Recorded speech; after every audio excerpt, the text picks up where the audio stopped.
Fala pessoal, sejam bem-vindos ao podcast Cara dos Esportes. Gabriel Martins aqui para o episódio sobre NBA. Semana agitada na NBA, o pessoal acha que acaba a temporada quando acaba as finais, mas está muito errado.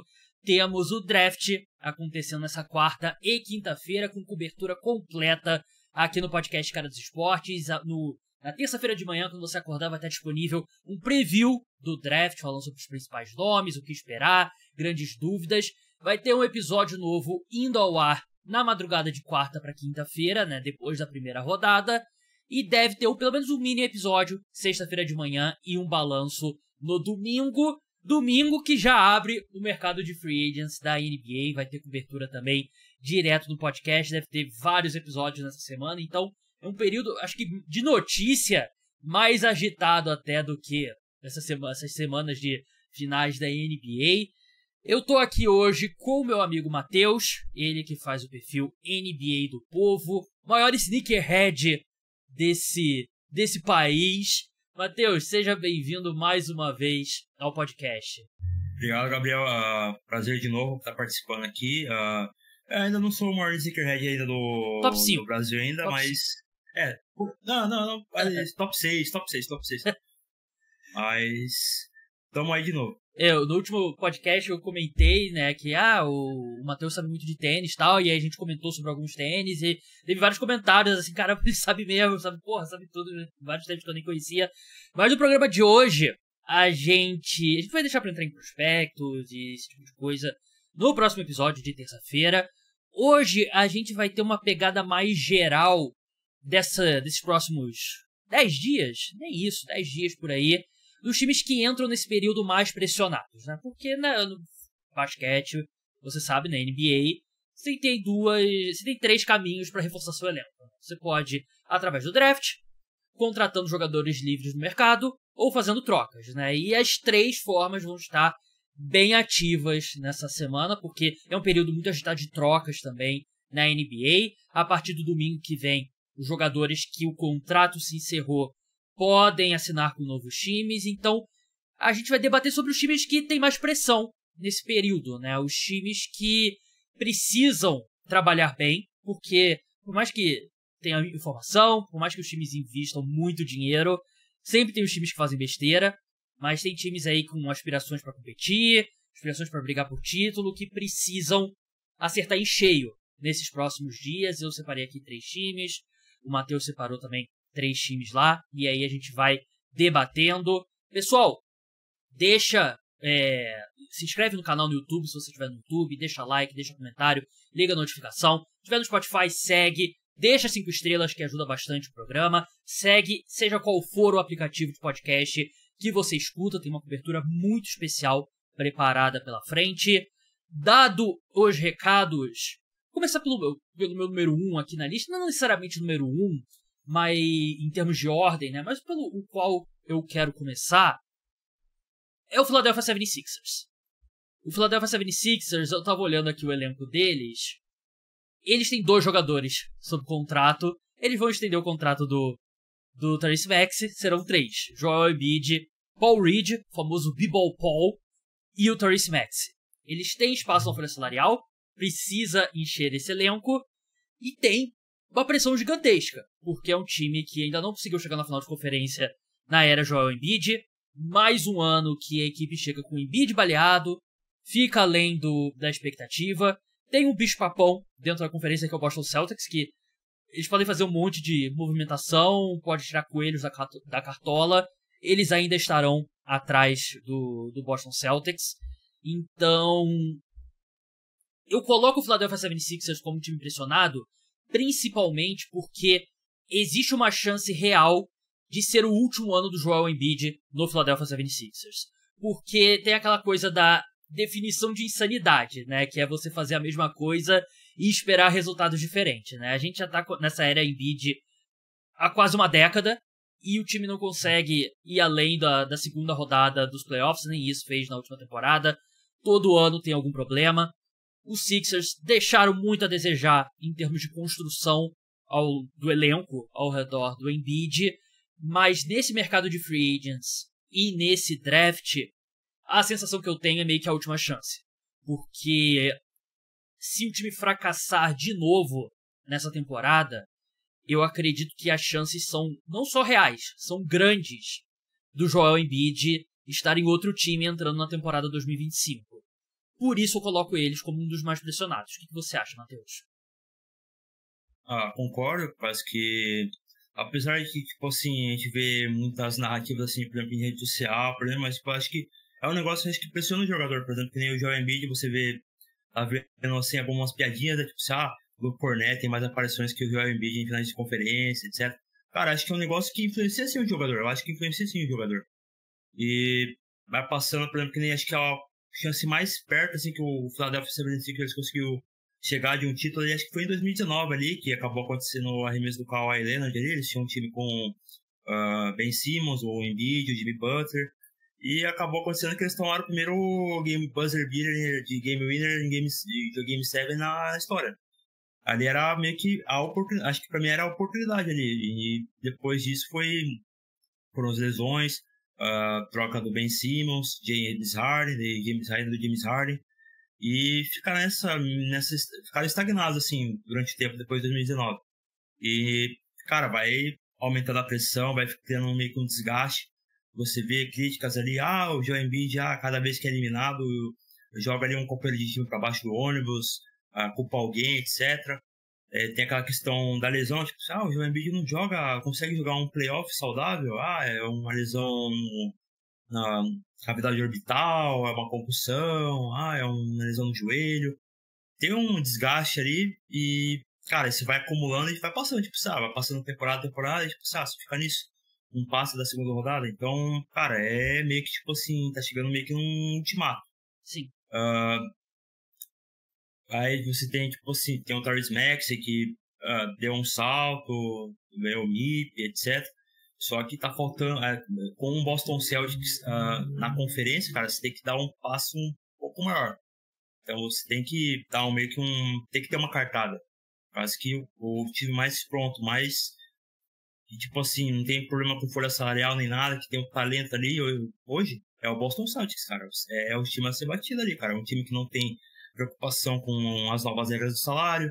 É um time que, se não me engano, agora na free agency, acho que a única preocupação ali vai ser, acho que uma renovação do Derrick White. Talvez agora acerte também uma extensão contratual do Jason Tatum, mas, tipo, o contrato só começa a valer na outra temporada, mas de restante, tipo assim, o time praticamente vai ser o mesmo time.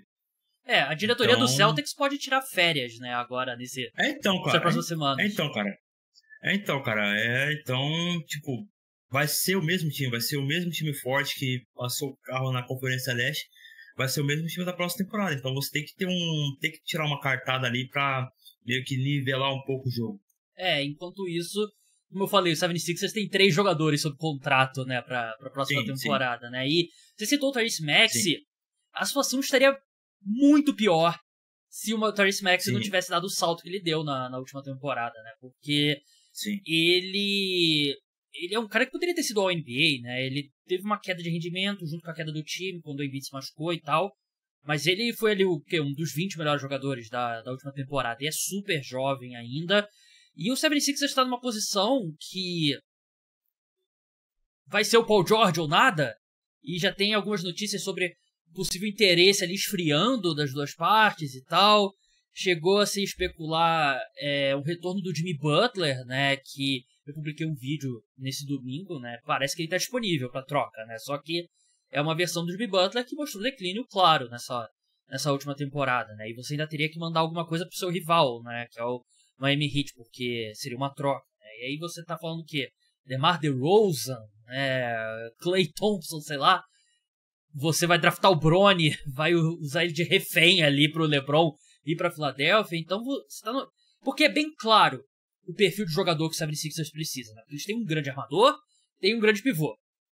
Eles precisam de um ala. Eles não pode ser mais um big man, não pode ser um outro armador ali que seja ali de 1,90 m por aí, né? Você não tem nem espaço, que a gente sabe como é que a NBA é difícil você ter 2 armadores baixos no backcourt, né? Então, também tem isso, eles precisam de reforços e você corta meio que 1/3 dos jogadores, né? Tem que ser aquele ala ali de 2 metros, 2 metros e 10, que arremesse e cria o próprio arremesso. E alerta de spoiler. Todos os times querem um jogador como esse. E, sim, o George ou nada, é muito arriscado. Eu acho que eles estão com uma missão que é muito difícil de acertar também, né? Porque você consegue ver algum movimento realista da equipe, né? Não tô falando assim, vou trocar pelo Curry. Um movimento realista que coloque o Philadelphia 76ers no mesmo patamar do Boston Celtics. Porque eu não consigo. Eu não tenho um jogador tipo assim, esse aqui vai levar o nível. Não tem, cara, não tem. Realmente é uma situação difícil, por isso a pressão. E eu acho que se tudo der errado de novo esse ano, eu acho que a gente pode estar, sei lá, o fim do processo. Acho que pode ser o fim do processo na Filadélfia. Sim. Só um adendo aqui, por exemplo, que nem esse movimento, tipo, movimento, etc, de um movimento. Cara, a gente tem meio que um exemplo aí que foi o Phoenix Suns, cara. Phoenix Suns, Bradley Beal. Cara, você pegou um contrato de 250 milhões pra um cara ser sua terceira opção.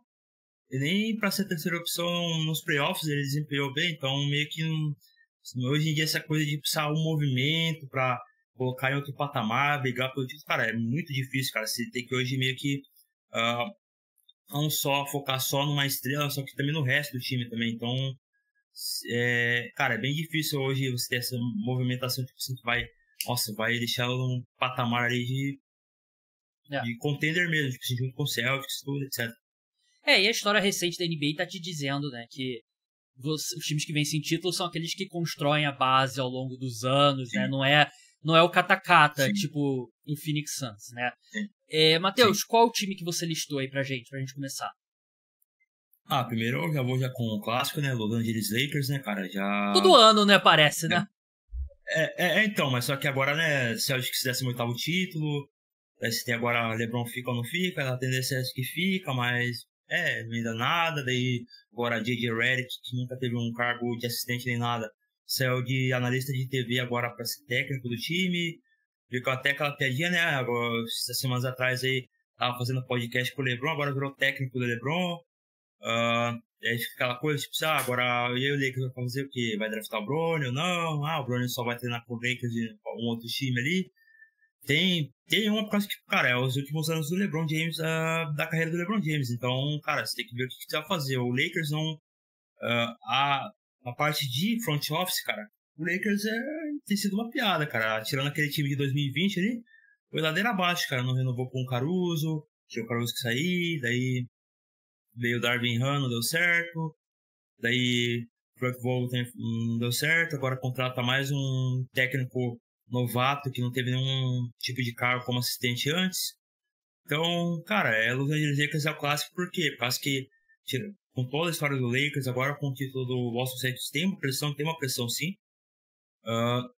Com certeza, tipo assim, um time que tem que ser citado com um time que tá na parede ali, por causa que os últimos anos do LeBron, daí o que vai acontecer com o Lakers, cara? Antes do LeBron tava aquela coisa, aqueles anos sem ir aos playoffs, final de carreira do Kobe lá, sem playoffs também. Daí chegou o LeBron, daí mudou o patamar, cara. O LeBron chegou lá por causa da história, também por causa também dos negócios dele, também por causa que Los Angeles por si só já é um ponto forte, independente ou não. É um bom ponto ali de mercado para os jogadores. Mas não dá pra depender só disso também, cara. Tem que fazer os movimentos certos, cara. A Jenny Buss parece que ficou conhecida agora também meio que como meio que mão de vaca, né, cara? Ofereceu acho que o pessoal pensava que o Dan Hurley lá, em Yukon lá, ia oferecer pra ele 100 milhões, no final nem foi isso. Acho que foi 70, 60. Pra um cara que, tipo, é bicampeão no college, tem um time que vai brigar pelo tricampeonato, que acho que é uma coisa inédita na NCAA. Não tem, acho que desde os anos 50. Daí tem um cara que já tem um time já bem estruturado, um programa bem estruturado, que é um time que ele já conhece há bastante tempo.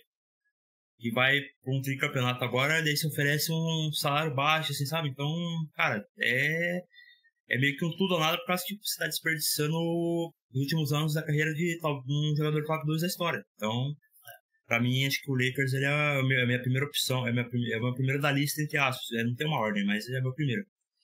Cara, justíssimo. Essa questão do Dan Hurley, do J.J. Redick, né, que é o novo treinador dos Lakers, no último podcast não estava definido ainda, mas eu falei sobre a situação e eu concordo plenamente com você, cara. O Lakers, são Los Angeles Lakers, e você não faz uma proposta competitiva pro Dan Hurley, é piada, né? E eu não sei nem se a questão é o fato da Jeanie Buss ser mão de vaca. Eu acho que é a questão que ela não tem o bolso dos outros donos. Ela não tem porque os donos mais recentes, os caras fizeram a fortuna deles fora do basquete, chega e compra o time. A fortuna da Jeanie Buss é o Lakers.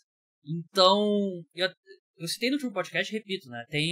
Tava até um movimento de, pô, a gente vai querer ter a franquia mais famosa da nossa liga com uma das donas que tem menos dinheiro entre os 30 donos da NBA. É uma questão, porque o Dan Hurley era você botar 15 milhões de dólares por ano na mesa, tornar ele o técnico mais bem pago da NBA e trazer ele, né? E eles não conseguiram.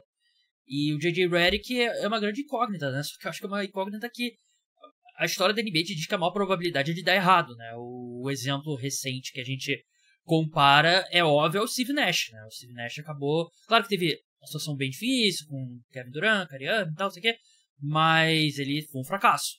Então, é uma situação complicada e eu concordo com você, tem tudo isso. O mérito... Acho que você tocou no ponto perfeito. A diretoria dos Lakers não vem fazendo um bom trabalho. E... Perdeu os caras que você já citou, perdeu o KCP de graça e tal, e... Agora o KCP eu não lembro se foi de graça ou se ele foi na troca do Westbrook. Acho que foi de graça. Enfim, perdeu um monte de gente. E o grande mérito dos Lakers nos últimos, 15 anos? 10 anos? É que o LeBron decidiu que ele queria morar em Los Angeles. Ponto. Ele não é... o grande trabalho dos Lakers fez o LeBron assinar com os Lakers. É que ele queria ir para Los Angeles. É como você falou mesmo. Sim, e aí, a questão é a seguinte. A gente sabe que o Oeste é muito... Não tem um bicho-papão como o Boston Celtics no topo, mas é ridiculamente profundo. Eu falei isso recentemente aqui no podcast. Eu acho que vai ter algum time bom nessa próxima temporada que não vai conseguir chegar nos playoffs. Eu não sei se tem uma sequência de fatos assim, realistas, que não envolvam múltiplas lesões de outros times, que esse time do Lakers consiga competir. É uma situação complicada, porque você tem LeBron, tem o Anthony Davis, Austin Reeves, D'Angelo Russell deve ir embora, aí você tem o Rui Hachimura, o Vanderbilt voltando de lesão. Eu não sei o que... Você me pergunta, quem que o Lakers deveria ir atrás desse mercado? Eu não sei, porque você vai tentar fazer uma troca, você vai botar o Austin Reeves na mesa e as escolhas de draft que você tem, ou você vai querer segurar essas escolhas pensando no mundo pós-LeBron. Realmente, é muita pressão em cima do Lakers. Sim. Mas também o Lakers, ele tem a sorte que ele é o Los Angeles Lakers, cara. Você vai sempre ter jogadores falando em podcasts, em programas que, tipo assim, meu sonho é jogar em Los Angeles, cara. É o direito divino que os Lakers têm às estrelas, né? Então. Por exemplo, você vê direto o DeMar DeRozan falando em podcasts, em todos os lugares, tipo, seria um sonho jogar pelo time da minha cidade, etc. Apesar de precisar da bagunça que o Los Angeles Lakers fez nos últimos anos ali, do final da carreira do Kobe ali, você vai ter, tipo assim, viagens ali, estrelas ali querendo jogar em Los Angeles pela história do Los Angeles Lakers e por ser Los Angeles também, cara. Tem essa parte também, não importa que foi uma zona ali, etc, ficou uns anos ali, quebrou o recorde ali de anos sem ir aos playoffs ali, não importa, cara, vai sempre ter ali, a força dos grandes mercados, cara. Sim. As forças dos grandes mercados. E sempre vai ter, cara. Essa é a sorte do Lakers, cara. Sempre, não importa se, contratou o J.J. Redick, que nunca teve um cargo, etc. Ele, por exemplo, que nem teve o Steve Nash. O Steve Nash, pelo menos, ele teve um cargo técnico ali de consultor, alguma coisa no Golden State Warriors, um pouco antes. Foi diretor na seleção do Canadá também. Então, ele pelo menos teve um background ali, pós-carreira de jogador. Agora não, o J.J. Redick, ele foi, acho que só... participou como analista de TV, eu acho. Ele chegou a ter um cargo concreto ali, algum tipo de cargo concreto ali em alguma franquia. Então isso aí já é um pouco mais fica mais incógnita ainda, cara. Você tem o Steve Nash, que pelo menos teve um pouquinho de experiência ali pós-carreira e não deu certo no Nets. Agora você tem um J.J. Redick que não teve... só uma carreira na TV só, já assumindo um cargo de técnico numa franquia como o Lakers, cara. Então, cara, é difícil, cara. O Lakers ele tem uma sorte, mas também ele não sabe muito aproveitar essa sorte também. Verdade. O meu próximo time aqui é o San Antonio Spurs. O Wembanyama antecipou tudo de linha do tempo para a equipe, né? Eu não acho que o Spurs está no momento de, vamos pro tudo ou nada, vamos trocar um monte de escolha ali pra um cara de 35 anos que não é nem All-Star e tal. Mas também o Wembanyama, ele tá num nível que você não pode... O que aconteceu na temporada 2023-2024 foi uma vergonha. Você não tinha um armador de verdade naquele time. Você tinha um cara que conseguia jogar a bola pro Wembanyama no poste baixo, né? Você começou a temporada com o Jeremy Sohan de armador, né? E ainda assim, o San Antonio Spurs impactou diretamente a disputa pelo título. Porque, penúltimo jogo da temporada, o Wembanyama destrói contra o Denver Nuggets, jogando... O segundo maior pontuador dos Spurs naquele jogo foi o Devontae Graham. Eles vencem o Denver Nuggets cai de seed, vai pra chave do Minnesota Timberwolves, e você muda isso, você pode ter, sei lá, você podia ter Wolves e Thunder, Dallas e Denver, e eu acho que Denver passaria por Dallas. Então, enfim, é outro assunto. Mas ele é muito bom. Acho que, por mais que a gente esperava que ele ia ser espetacular, eu acho que ele surpreendeu ainda. Ele é melhor mais cedo do que a gente esperava. E o Spurs não pode entrar com esse time de novo. Não pode entrar com o elenco, talvez o pior elenco da NBA, fora o Wembanyama. Então o time tem que ser agressivo, tem que trazer pelo menos um armador de verdade. Não pode... Tem que usar essas escolhas, talvez combinar essas duas escolhas no top 10 e pegar um jogador, seja por troca ou subindo no draft. Se eu sou torcedor dos Spurs, e o Spurs, a grande contratação da equipe é sair com o Nikola Topic, o armador sérvio que nem deve jogar nessa temporada, é papo de ir pichar o CT dos Spurs. Eu acho que é um time que, beleza, o Wembanyama abre um leque de possibilidade absurdo. Eu sou torcedor dos Pistons, nunca vou superar a loteria de 2022. 2023, desculpa. Mas eu acho que também coloca o time numa pressão que você não pode jogar mais um ano fora do Wembanyama. Eu acho que é um time que, fazendo algumas contratações chave, o Wembanyama é tão bom que eu consigo ver sendo um time de play-in. Então, esse primeiro ano do Wembanyama, cara, foi bem impactante. Você vê até vídeos assim, por exemplo, a própria presença dele até muda meio que quando os jogadores atacam em 2 contra 1 contra ele, evitando a bandeja e passando pro perímetro. Eu acho que tem que ser... O Spurs ele é acho que do século ainda, eu considero, acho que a franquia mais competente, assim, da NBA nesse século, cara. Foram anos aí, uma sequência de não sei quantos, acho que recorde de anos indo aos playoffs, daí agora só que foi pro rebuild, etc. Mas o Spurs, cara, ele tem, historicamente, nos últimos anos, ele tem sido uma franquia bem competente e acho que vai continuar assim, não vai fugir disso muito agora também. A recada, acho que foi dada na primeira temporada do Wembanyama, que agora tem que dar pelo menos um salto ali, ter pelo menos uma experiência ali de play-in, de playoffs ali, mesmo que seja brigando ali, seja oitava ou sétima posição, tem que ter dar uma experiência de playoffs já o Wembanyama já, e já começar já dar aquele corpo já ao elenco já. E principalmente, cara, o armador ali, precisa do armador, cara. A gente já viu ali que tá faltando um armador ali para alimentar o Wembanyama do jeito certo ali. A gente especula bastante trocas, assim, falar de um Trae Young no San Antonio Spurs, que seria uma dupla de Trae Young e Victor Wembanyama. Era papo de, tipo assim, o Trae Young me dá uma sequência de, tipo, sei lá, uma média de 15, 16 assistências. Esse que é acho que o ponto principal. Mas eu acho que sim, cara, já tem meio que uma pressãozinha já que dá pelo menos um salto já nessa temporada já. Concordo. Seria interessante o Trae Young e o Wembanyama, porque você tem, de um lado, possivelmente o melhor defensor da NBA, e do outro, pelo menos entre as estrelas, o pior defensor da NBA, né? Aí você junta os dois e tira a média entre eles. E eu acho que você tocou no ponto certo. Eu acho que o Spurs é um time que eu acho que deveria olhar para uma possibilidade de troca, né? Mais do que outros times. Porque eles têm o Wembanyama sobre um preço controlado pelos próximos anos, né? Você vai estar pagando ali seus $10 milhões por temporada pro Wembanyama, enquanto o desempenho dele é muito acima disso. Então você tem uma flexibilidade financeira que quando você estiver pagando um Supermax pro Wembanyama, você não vai ter. Então, último ponto aqui, você falou sobre o Spurs ser o melhor time aí nos últimos anos.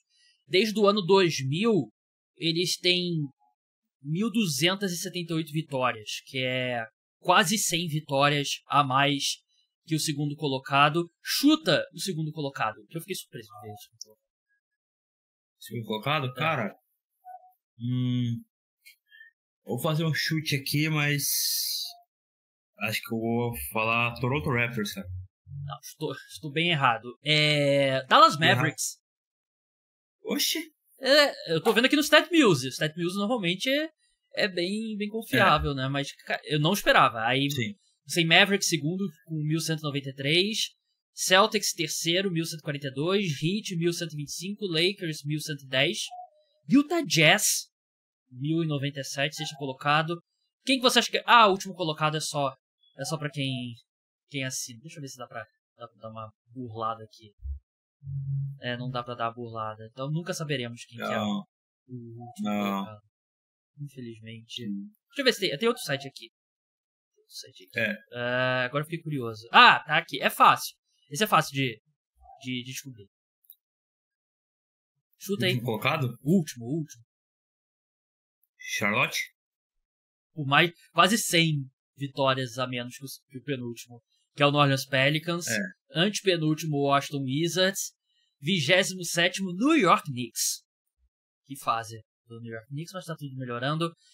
Vamos passar pro segundo time aqui na minha lista. Aliás, eu falei meu segundo, então é sua vez de falar o seu segundo. Enquanto passa uma moto, parece que dentro do quarto do Matheus, aí o pessoal do podcast escutou. Matheus, quem que é o seu segundo time aí na sua lista? Já que eu citei ele já, então acho que ele é o segundo da minha lista. Atlanta Hawks, cara. Acho que Atlanta Hawks é o segundo time da minha lista. É um time que depois de 2021 ali, é um time que ficou ali aquela coisa, daquela mediocridade ali, brigar por play-in, troca por DeJounte Murray, troca Nate McMillan por Chris Snyder e mesma coisa, cara, brigando por play-in, aí fica aquela coisa, encaixe do treino com o DeJounte Murray é bom ou não, daí agora vem a primeira escolha do draft agora, daí, cara, tem uma pessoa aí por causa que, tipo, o Atlanta Hawks depois de 2021 sumiu, cara, um time que chegou na final de conferência ali, daí venceu o primeiro jogo, né, contra o Bucks, daí depois aconteceu, acabou sendo eliminado, acontece. Aí depois, cara, fez a troca pelo DeJounte Murray lá, com o San Antonio Spurs, bombástica lá, não sei quantas picks de primeira rodada, acho que foi 3 ou 4, sei lá, não lembro.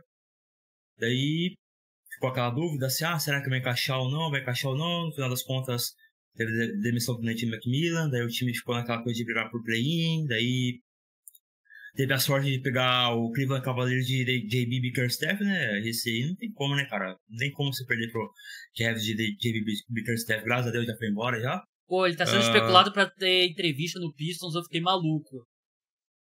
Cara, esse é papo de... Cara, você desistir, trocar de time, cara. Troca de time. O cara foi demitido e ainda saiu jogando direitinho, né, cara? Não sei se você chegou a ver, né? Ele falou sobre o Doncic jogar machucado, né? Se precisar tomar injeção, ele tomava pra jogar. Cara, ele ficou bem claro que ele jogou uma indireta ali pro Jarrett Allen, que não quis jogar lá, não quis tomar injeção e jogar. O cara teve a vergonha de, tipo assim, cara, fala nada, não precisa jogar essa indireta, que foi claramente uma direta, mano, pro Jarrett Allen. O clima é bom, né, no Leão. Plantel coeso. Então, mas voltando ao time, acho que o Atlanta Hawks é um time impressionado por causa que já tá ali naquela média ali, daí fica aquela coisa, Trae Young fica ou não, troca quem? Troca o DeJounte Murray, troca o Trae Young, e aí trocou de técnico, não saiu do patamar, foi lá pro play-in, perdeu, e, cara, numa conferência ainda com o Boston Celtics é difícil você dar aquele salto de patamar, mas, tipo, cara, você tem que sair do play-in primeiro, cara. O time que fez esse time que fez aquele investimento todo no DeJounte Murray tem que sair desse patamar de play-in, cara. Pro bem ou pro mal, né? Porque você tem que sair. Ficar nessa mediocridade é a pior coisa, né? Você não reconstrói, você também não tá longe de competir, eu concordo com você, mas a pergunta que eu te faço é a seguinte. Claramente eles vão trocar um dos dois. Quem você acha que o Atlanta Hawks vai trocar? O Trae Young ou o DeJounte Murray? Cara, eu trocaria...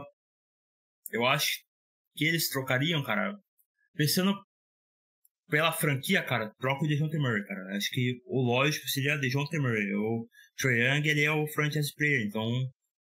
Mas só que, tipo assim, você receberia mais pelo Trae Young do que pelo DeJounte Murray. Mas pela franquia, pensando a longo prazo, cara, você tem que trocar o DeJounte Murray. Cara, então, eu discordo.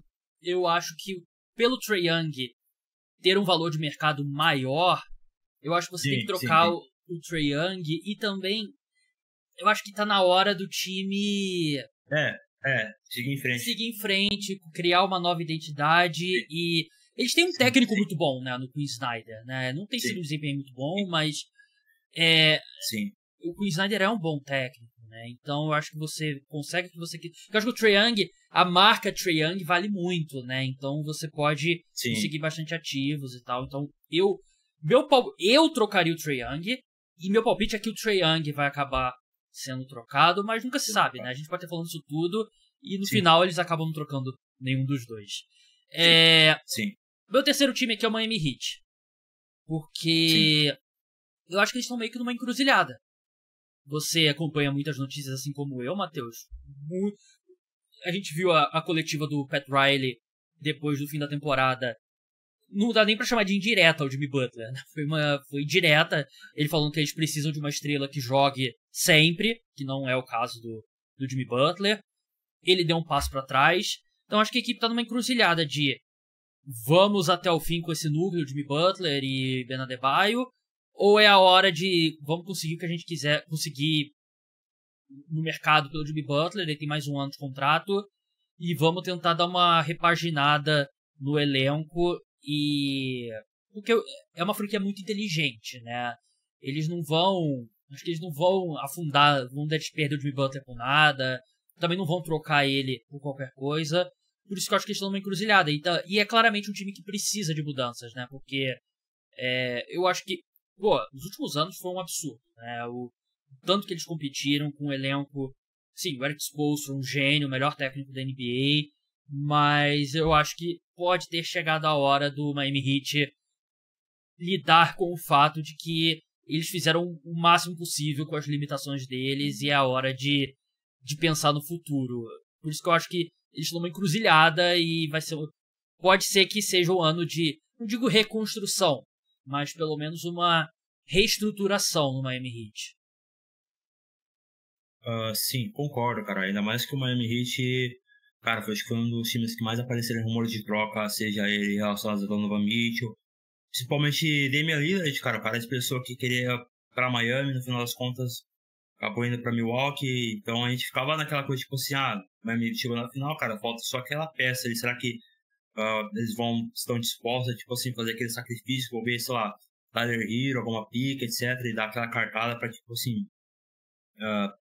ainda mais com Eric Spoelstra como técnico, daquela cartada pra, tipo, chegar de vez mesmo, competir ali, ficou ali na trave ali, competiu ali, mesmo dificilmente ali contra o Boston ali, daí chegou na final ali, acabou tomando 4-1 de Denver. Será que vão dar a cartada mesmo pra chegar ali e competir mesmo, seja com qualquer um do leste ou qualquer um do oeste? No final das contas ficou naquilo mesmo, o time continuou na mesma. Daí você tem Jimmy Butler lesionando, Tyler Hero lesionando, daí chega lá, daí eliminado na primeira rodada e ficou aquela coisa tipo, cara, faltou aquela coisa, vai contratar ou não, vai contratar ou não? No final das contas não veio ninguém, nem Damian Lillard, talvez nem Donovan Mitchell, e fica naquele quase, você vê lá rumores de troca lá, qual o destino que o jogador tem preferência para ser trocado lá? Você vê lá Miami. Mas no final das contas lá nem é Miami, cara. Você vê lá, Bradley Beal também era, quer jogar em Miami. No final das contas, Phoenix Suns. E no final das contas, foi lá, Damian Lillard no Bucks, Donovan Mitchell talvez renove com o Cavs, e Miami Heat sem ninguém, cara. Miami Heat lá com o Jimmy Butler em declínio físico e selecionando mais, não dando muita mínima pra temporada regular lá, jogando poker lá com o John Vlogs, com o Boca de 09. com o Neymar também. E Miami, só assistindo só, cara. Qual que é o último time na sua lista aqui? Cara, meu último time? Dash também? Acho que Milwaukee Bucks, cara. Milwaukee Bucks. Acho que, claro, que tem uma pressão por... Mesmo que, tipo, acontecer as lesões, etc, né? Mas ainda acho que é um time que tá um passo atrás, um passo bem atrás ali do Boston Celtics. Ainda mais que o Bucks tem meio que uma ligação meio que direta, né, cara? Com o Jrue Holiday, né, indo pro Celtics, né, cara? Um ponto bem importante, Jrue Holiday no Celtics. Ainda mais que o cara também já acertou já uma extensão, já tem, acho que mais 4 anos de contrato agora. Então, você tem essa coisa aí também, que você acabou meio que fortalecendo o seu principal rival, né, na conferência atualmente. E tem incógnita, né, cara? Tipo, teve a transmissão lá do Adrian Griffin, daí chegou o Doc Rivers, né, aquele cara bem conhecido por ser aquele técnico que se dá bem em playoffs, né, cara? Aquele técnico que se dá bem em playoffs. No fim das contas não deu certo, teve lesão do Giannis, teve lesão do Damian Lillard na própria série, durante a série do contra o Pacers. E acabou sendo eliminado ali. Mas tem uma pressão por causa que agora o que acontece? O time vai mudar ou não? Tem aquela incógnita, troca o Brook Lopes ou não? Tem já os rumores já. Troca o Bobby Portis. Mas daí traz quem?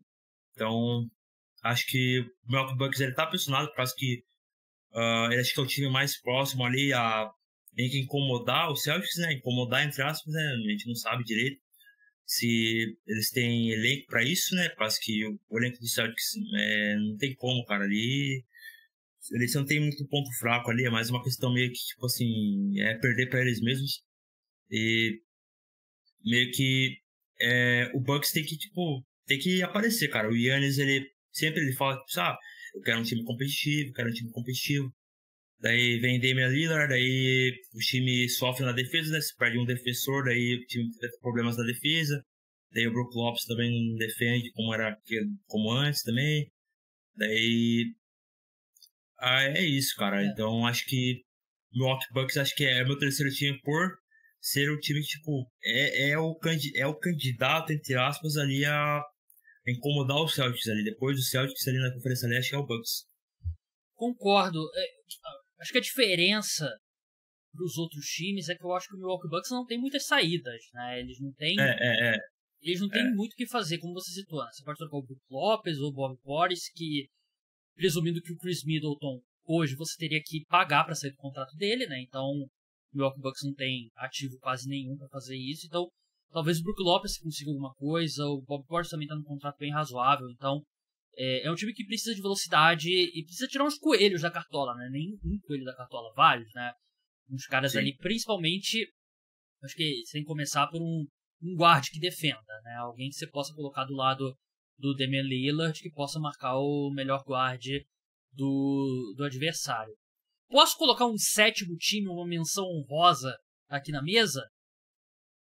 Vontade. Porque eu sinto que se eu não citar esse time, a torcida, que é grande aqui no Brasil, vai querer me pegar na rua. É o Golden State Warriors. Porque eu acho que é um pouco parecido com o Milwaukee Bucks no sentido de que eu não acho que... Não sei quanto que eles podem fazer. Eu acho que eles até têm um pouco mais de flexibilidade que o Bucks, mas não muita. Mas você tá vendo aí, parece que o casamento Warriors e Klay Thompson vai chegar ao fim, né? Os dois lados parecem estar bem longe. E aí a equipe ainda tem alguns ativos interessantes. Só que aí é a questão. Você coloca o Jonathan Kuminga na mesa pra trazer alguma peça que vai te ajudar. Porque eu não acho que tem... a mesma coisa do Lakers. Eu não acho que tem uma troca que faça o Warriors competir no Oeste, né? Enquanto o Kuminga pode ser um cara importante, mas aí você pode... Acho que o que o Warriors tem pra oferecer é o Jonathan Kuminga, o contrato do Chris Paul que não é garantido, que aí você consegue pegar um jogador com um contrato maior, e escolhas no draft. Mas você vai abrir mão do Kuminga, que é o cara que pode ser, sim, uma peça importante nos próximos anos.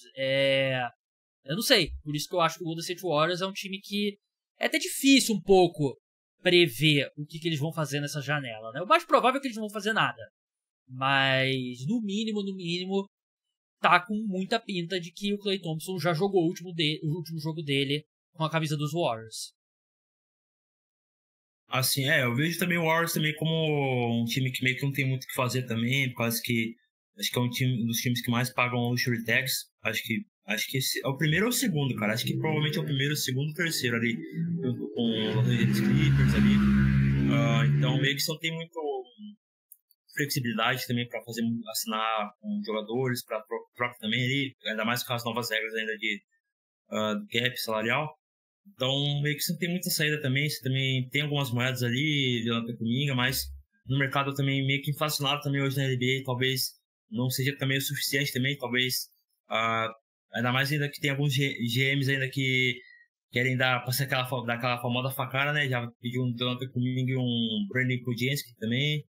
E ele tá no último ano de contrato também, né? Que dificulta, né? Esse cara, ainda mais que o último ano de contrato ainda é complicado também, perde o valor também. Então, também um time que meio que não tem muita saída também, cara. Ou você não tem muito. Não tem os assets pra dar um all-in. Não tem como se dar um all-in. Você tá no final da sua geração, tá no final do auge dos seus jogadores, da sua base, né? E você não tem o suficiente pra dar aquele all-in pra tentar uma última run. Então, é bem parecido com o Lakers, só que o Lakers não tem tantos assets assim quanto o Warriors, mas também o Warriors também não tem aqueles tantos assets assim tão valiosos assim também, mas pelo menos tem alguma coisa ali. Eu acho que o time do Lakers hoje é superior, né, ao do Golden State Warriors. Sim. E assim, o próprio título de 2022 foi uma sequência de fatores, né, que permitiu ao Warriors, né, teve lesão do Jamoran, teve lesão do Jamal Murray e tal, não sei o quê, e eu acho que é um time que já tá muito acima do que poderia, então talvez seja...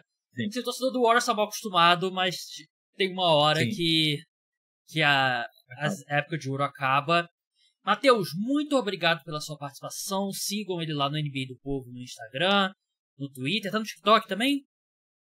Não. Então, Twitter e Instagram, conteúdo bem legal sobre NBA. De vez em quando ele bota até umas promoções de tênis lá, que a última que ele postou eu olhei, só que não tinha o meu tamanho. Mas, Matheus, brigadão aí e até a próxima. Mais uma vez, obrigado, Gabriel, pelo convite e se precisar, tamo aí. Então é isso, pessoal. Podcast Cara dos Esportes, terça-feira, preview do draft. Quinta-feira de manhã vai ter episódio indo ao ar, de quarta pra quinta-feira. Vai ter o pós-primeira rodada do draft. Será que vai ter Bronny James escolhido? Veremos. Muito obrigado a todos. Escutem os programas sobre NFL também, se você é fã de futebol americano. Até a próxima. Tchau.